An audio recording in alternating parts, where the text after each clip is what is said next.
Hey everybody, I want to welcome you back to another session, the best session, always a great session of the printer, me, the suit, Kevin, and the guest, of course, in the middle. We got Mark Geeves with us today. I do hope he's in the middle when the final video comes out. Mark, welcome. Welcome. Thank you very much, Warren and Kevin. Kevin, nice that you showed up. I thank you too. I do what I can, sir. I do what I I can. know, that's why we love you. So today we have, as I mentioned, Mark Geeves of Color-Logic. Before I dive into anything, Mark, why don't you give us a little rundown on what it is that Color-Logic does so well? Sure. Color-Logic, we specialize in embellishment. We look at what our partners, whether it be substrate, press manufacturers, coatings, etc., are doing every day. And we come up with a way of connecting the printer and the designer so they can get to market faster. It's a very simple equation. Wow. So you're making software, right? You're making software to make what embellishments easier? Everything we do is for Adobe, Photoshop, Illustrator, and InDesign, because all print starts with design. And once we can help designers utilize the technology that's been developed, guess what happens? They start implementing it. So that's where we come from. That's interesting. So just quickly, and then just when you take the old school way of doing the embellishments and the cutting and the clipping and the whatever other stuff that people do with their computers, how much time do they save when they use your software? And the reason I'm asking is because time is money. That's a great question. And I can only tell you this. What our clients tell us is we take hours down to minutes, but more importantly, it's predictability. We don't put in the trial and error. So I came from X-Rite, so I'm a process type person, and Richard Ames, my business partner, we developed a systematic approach to embellishment versus trial and error. And that's the biggest thing. If design takes too long, we've lost the benefit of going digital. I agree. You know, that's one of the biggest obstacles, at least in a lot of people that we talk to, is the design side.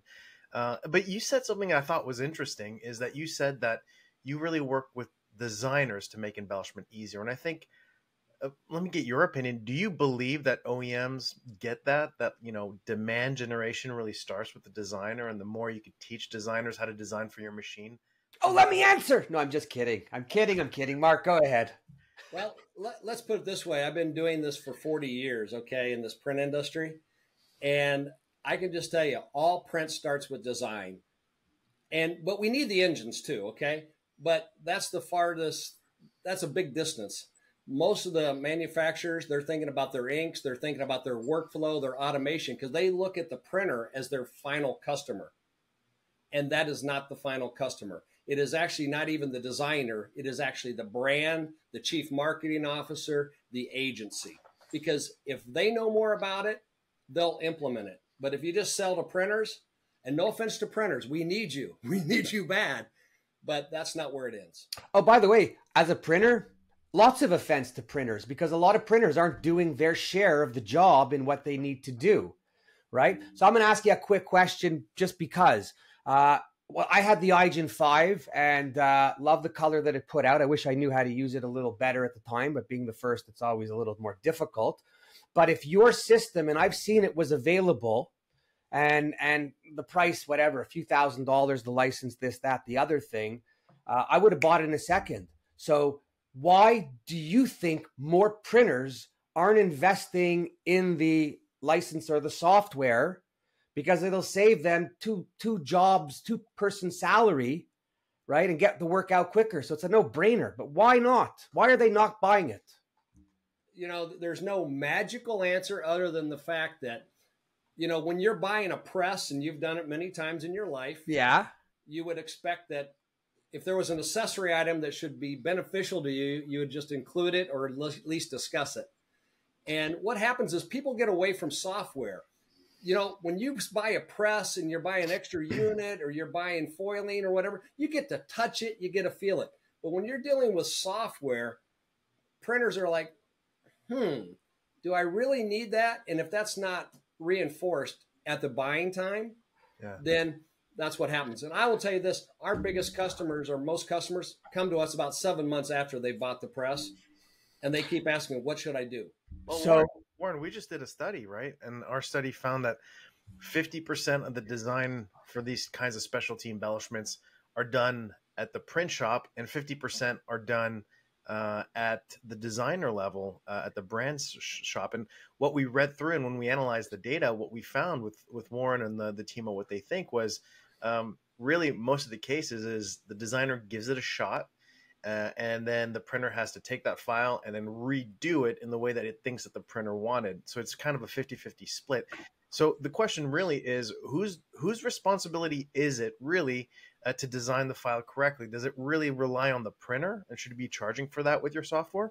Or for example, should Color-Logic be sold in design agencies so that they could do it right the first time? Well, how does the press know the intent of the designer? I mean, these people are very creative. And no offense, we have a few people who think the certain thing should be done more at the RIP. Well, how does the RIP know what the designer was thinking? Right. So my true belief, and I've been doing this a long time, and now I have a bias too, so you got to be out there. But all print starts with design, and we don't know what their intent was. So that's why we give the tools, the education, and the knowledge of what the press is capable of to the designer. I think we'd be amazed. And I'll tell you what, I'm amazed every day when I get samples from my clients. I have another question. Warren's got another question. Nonstop. No, so the question is this. The OEMs know that you exist, right? Yep. Your licensing is, I'm going to say it's not expensive because it's really not in the realm of what we do and spend money on. Why would the OEMs not right away implement your system into their machines to help their clients quicker, to help the end client quicker, save a whole lot of time and a whole lot of aggravation? Why do they got to wait 7 months to come around to you? Why are they not? Because I've seen it, and if I could do it, anyone could do it. Not to put me down, but let's take a shot. If everyone knows it's good and it works, what's the OEM's reason? Well, you'd obviously have to ask the OEM, but I will say we spend a lot of our time educating the OEM sales team on the value prop. And not the value prop of Color-Logic, what the customer can really do with their inks and how fast it can be done. Because you know what? People are doing embellishment without Color-Logic, okay? We've seen it. No, they're not. I'll tell you this, when you see somebody use our tools and how fast they get there predictably, then that's the true benefit. And it's just like, you sell automated workflow, right? Everybody wants that PDF just to go through there and not touch it. Yeah. Well, the one thing about design, they have to touch it and they have to have the tools to create it. And that's where we come in. Otherwise, they just trial and error. And then, like you said earlier, Kevin, they give up or they just hand it off. And then we start the toilet spinning. Yeah. So obviously you have a big fan of Color-Logic with Warren. I don't know if there's a good deal going on there, but no deal. You know what? The only deal is I want more printers to have an easier time doing it right, making their clients happy. And the cost of whatever it is that he charges is less than redoing a job. Yeah, no, for sure. The ROI is pretty simple when you look at it that way. But we were talking earlier, and you said that a lot of people had lost, I guess, the fundamentals when it comes to a lot of different things. And you talked about even losing the fundamentals of how to sell. Give us an aspect, like for you selling software, what makes somebody good at selling software? Because it's a very, is it different than selling machines? Tell us more about kind of what that looks like, what goes through a sales process with you. Well, and I'm speaking specifically on embellishment. Okay. Okay. The biggest thing is you have to have physical samples, because what happens is trying to describe embellishment is like, oh, look at the art in the sky. It gets a little flaky. But when you hold somebody, you give them something that they can touch and feel, and you say, that came off our press, that starts the whole conversation. So really, printers in general, which they're great for helping their customers do campaigns and marketing. But printers, no offense to most of them, but they're very poor marketers because they're too dang busy not doing it for themselves. So they need to really help their sales team with the sales tools. And here's a good example. I've done webinars or I've done seminars live, and I asked people, I said, here's my business card. And I've had 40 owners in the audience who came in for a technology show. Yeah. They don't even have business cards. And if they did, they have business cards that look like they got it printed at Kinko. Yeah. Yeah. And they're there for or embellishment. Vistaprint. Yeah. Warren, you seemed like you had a really point that you wanted to make. What was it? So we're in 2023. I cannot accept from printers anymore any damn excuses.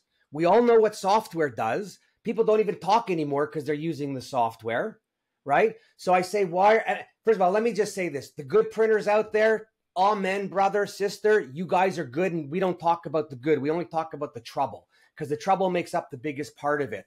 So to those printers, you're dumb. You're morons because you have it in front of you. You're going to run in circles, make everyone crazy when you can make everyone in your company relax. You can make the customers happy at a push of a button. So my point is I don't accept anybody not knowing anymore because everything's out there and you're available. Yeah, but a lot of people have done it a certain way for so long. Change might be easy for somebody like you. Somebody who I know when you were a printer, you were always getting the latest and greatest technology. So you were always kind of what we would refer to as a early adopter. But I think there's a lot of people who approach it in a way that, I've always done it this way. This is how it's always been done. And it's a difficult thing. We're not known as a very quick moving, I think, cohort when you look at what a typical printer looks like. And so adoption sometimes is a little bit hard. So I was saying that in 2015 that, we all the excuses on why we don't do stuff. Well, I'm telling you, I don't accept excuses anymore. And if you're that old that you move so slow and you're thinking in the old ways, get the fuck out of our industry because you're ruining it. You're ruining it for the people that work for you by not taking them up to the level and the speed that they should be working in the knowledge. Yeah. Right. And that's what's making me crazy.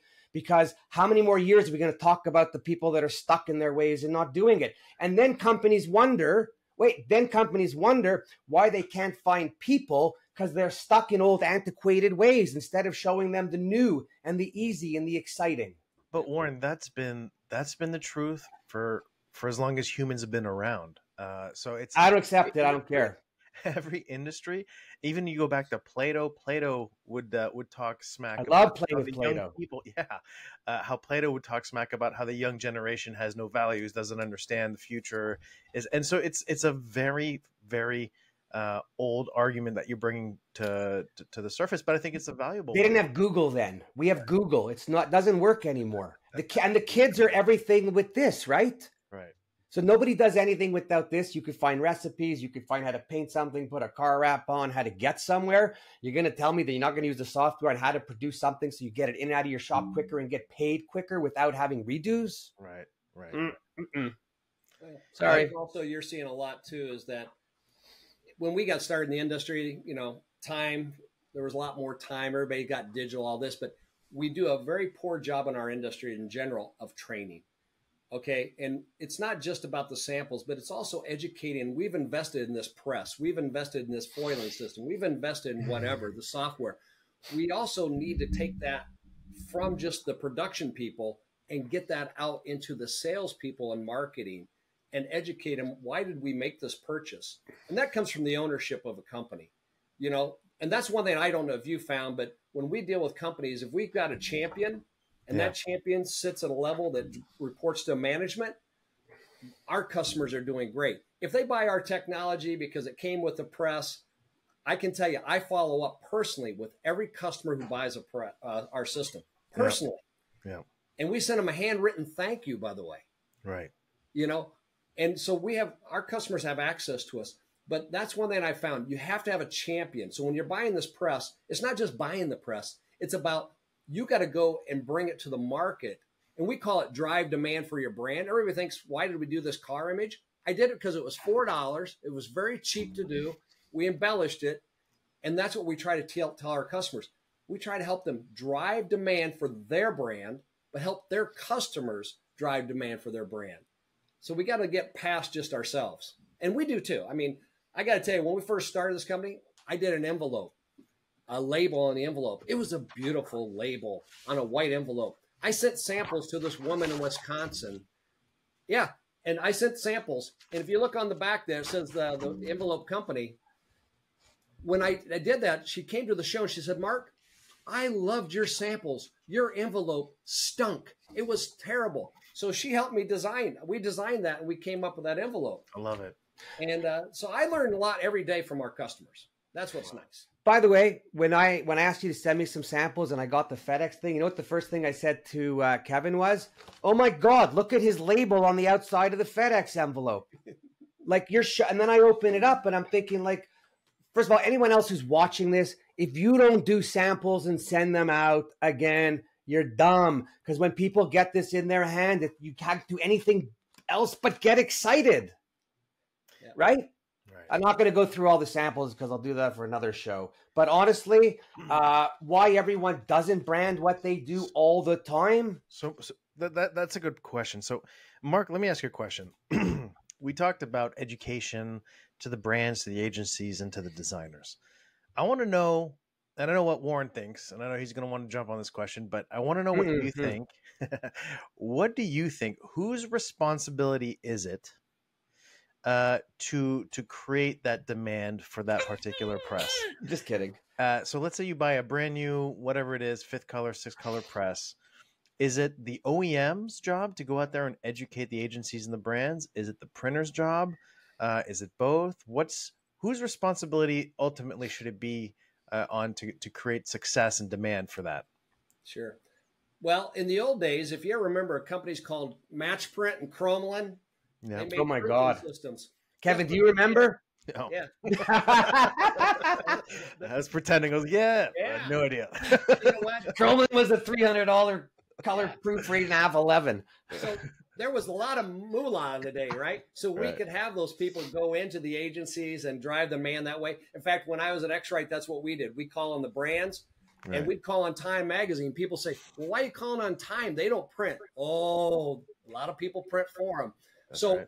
it's not really whose responsibility it is. It's who gets the right idea. If you become the leader and get towards those people, if like whether it be the OEM or the printer, that's who's going to win. It might take a little while. Don't get me wrong. But in my opinion, the OEM has more to gain from it because then all of a sudden it becomes, oh, I want this brand or I want that brand. And, I think it's the OEM's responsibility, but the printer just can't sit back there and wait for the order either. That's not right. So you bring a good point. I want to ask Warren a question based on what you just said. And Warren, like people like HP have entire teams dedicated to educating brands. People like Doris Brown McNally, who is also at X-Rite, who created, the Share Coke, all that stuff, really creating that momentum at the brand level to, hey, listen, if you're gonna use a printer, make sure they have an HP Indigo, or if you're gonna have a printer, make sure they have a Heidelberg, or you know how that goes. How often did you buy a piece of machine because, for example, one of your customers said, hey, do you have this or do you have that? Did that ever happen to you at all? Or is that like a fallacy that most people in the OEM world think happens? Like a big brand will call you and you buy their machine right I've never had a customer who indicated to me that I should buy a piece of equipment for them, right? Okay, maybe a hole punching thing. It was 22 grand and we, made three different holes at once. As far as big equipment, nobody. I might be in a market that the brands don't know enough about it, right? But I think when the question is who should educate the brands, I think the OEMs should be the first to start because they have the money. Because they're selling the idea of what they could be created. Right. Then they create it. The printer doesn't have the know-how to go sell all the brands. Well, the OEM has the money, and the printers have the relationship. So it could be both. No, because the truth of the matter is today the brands, everybody's an RFP, so that whole thing is out the window. Right. But if they know about embellishing with an MGI machine, right, or printing specialty toner inks with the new Fuji machine, right, then they're going to design for it. We already know that the designers don't have designers in-house, most of them, and don't know how to do it. Printers don't have designers in-house. If I think to the paper companies, I think to Sappi, who is by far my favorite, and I think the best in the entire industry at marketing. So Sappi, send me paper samples, I'll take them.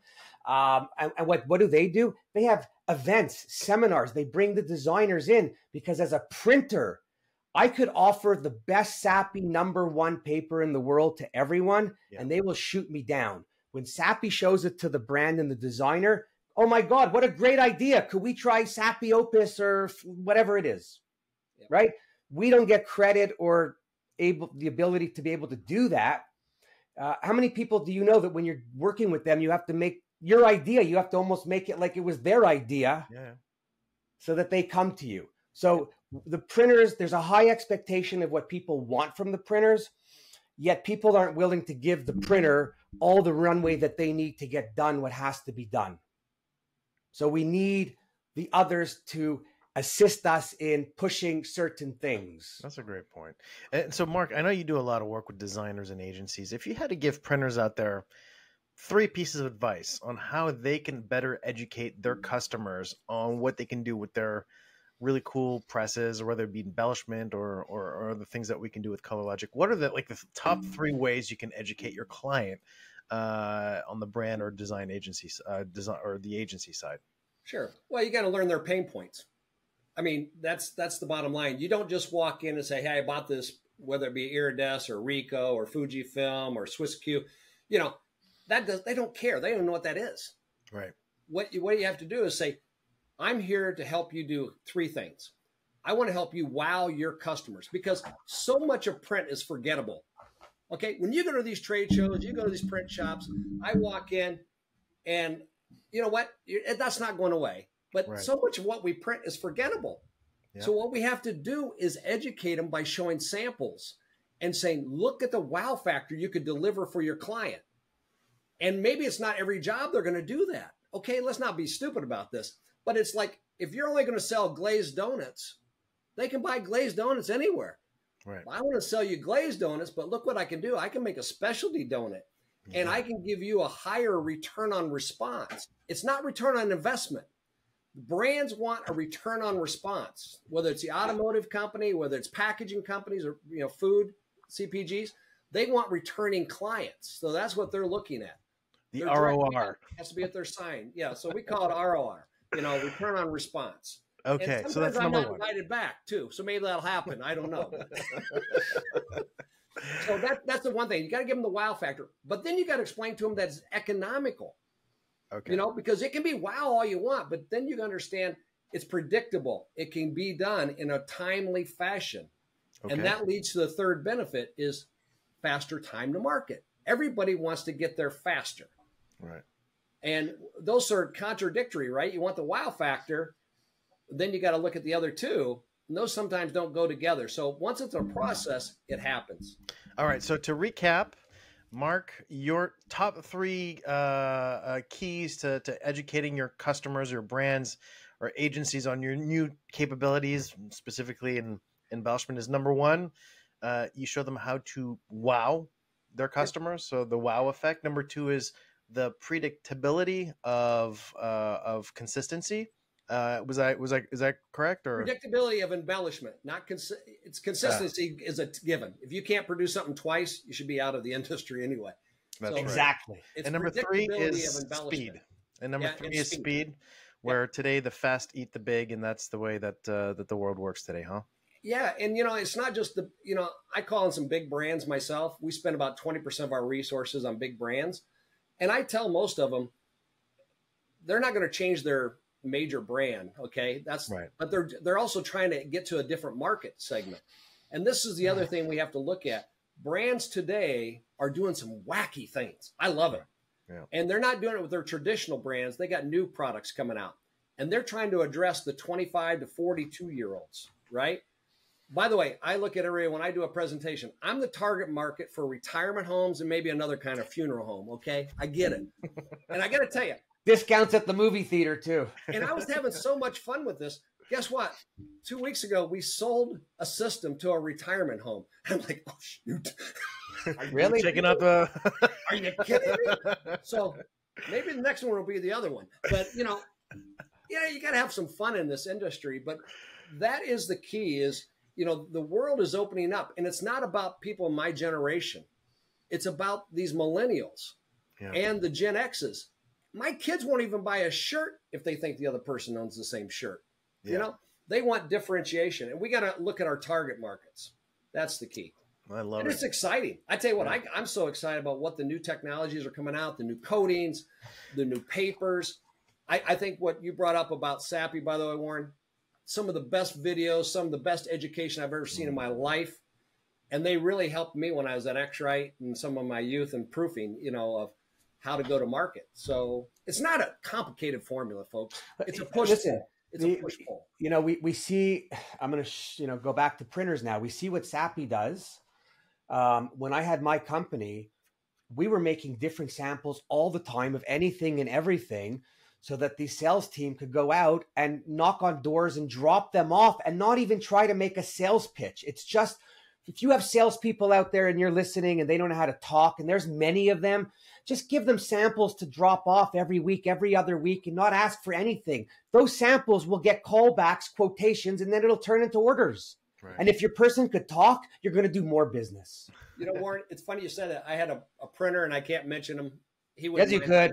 He wouldn't mind if I did. But he had a salesman. And what happens is, usually when you hire somebody in sales as a printer, it was their book of business, right? Yeah. It was always their book of business. Who are you bringing? Those days are gone. There was never a book of business. It was an imagination. Yeah. So what happened? He had all these salespeople, and he produced our swatch books. And he says, all I want you to do is deliver these swatch books out to your clients. And this guy, that's all he did. He dropped them off. He had 3 calls back when he got back. He took 10 of them out. He got 3 calls back because they said, how did you do that? Because all it said was, this was a 5-color job. Yeah. That's it. Yeah. Yep. He's walking the walk is what he's doing. That's the way to do it. That's what we all have to do. Listen, we are in a great industry. I say it all the time. Everybody out there needs us. Without us, there's no products being sold, services being offered, signage. Everyone's going to be stuck in the drugstore looking for something with no labels. You can't get on the plane. Not that they do anything anyways on the planes because there'll be no markings, no bags written on how to throw up in them. Nothing if there's no print, right? Oh, dude, You're listen, needed. Warren, there's an awesome video. If you guys have the time, go to RNIB store. And so RNIB is the Royal National Institute for the Blind. They did this viral video where they opened up a store and put up lots of products everywhere, but no products had any printing on it. There were just blank boxes. Braille.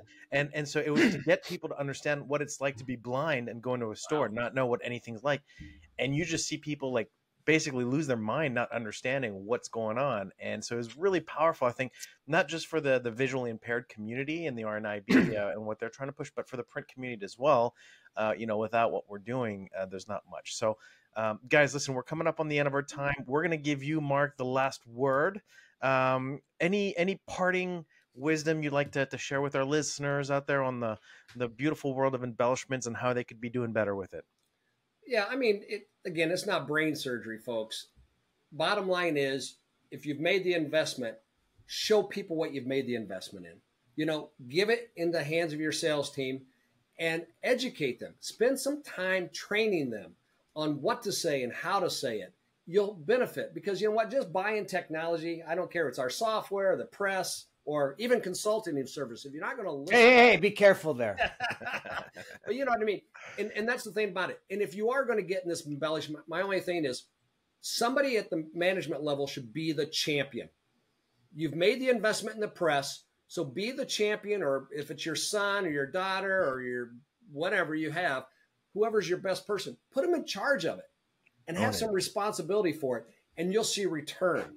If you're just going to buy technology and think it's going to open up the door and you're going to get orders, don't do it. Just stay CMYK. So, by the way, it's funny when you say you need management to buy in. When Kevin and I are out there and we're selling and we're working with our clients on our 8-week program, when people buy these machines so we can give them a head start, if the owner's CEO is not sitting in on these meetings, we're not interested in dealing with them, because when the CEO sits in, our success rate goes up.